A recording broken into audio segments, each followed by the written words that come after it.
I wouldn't call it a crisis of interstate relations.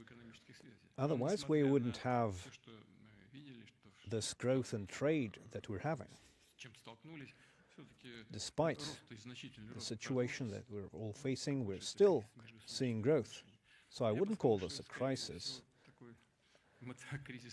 I would say it's an emotional crisis. And that is quite understandable, because the event that happened was a tragic one. The crash of the passenger airplane and the passenger victims. Of course, we needed time to sort everything out, to carry out all the investigations and the expert assessments, to look into the flight recorders, the so-called black boxes, to collate the information with what was reported by the Ministry of Defense, to check all the information that was coming from the flight control services, both in Russia and Kazakhstan. So all of that required a lot of work, a lot of very intensive, very professional work. When I studied law, I went to the Transport Prosecutor's Office for my work practice, and I know what kind of work that is.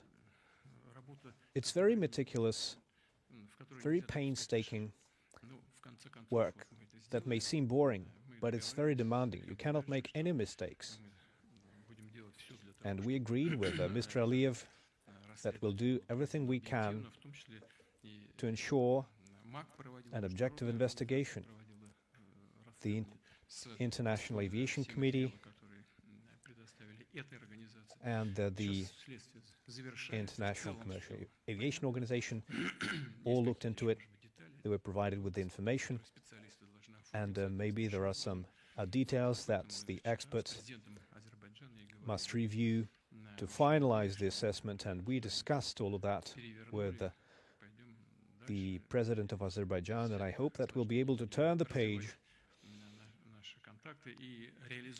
and continue developing our mutual contacts and go on with our plans. And we've got many plans, both in the logistics sector and in industrial and humanitarian cooperation.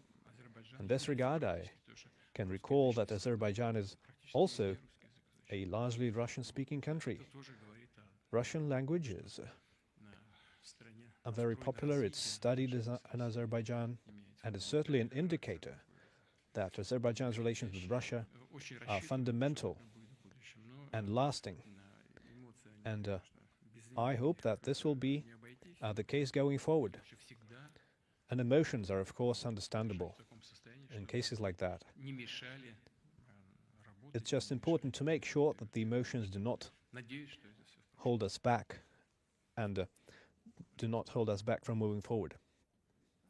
Yes, please.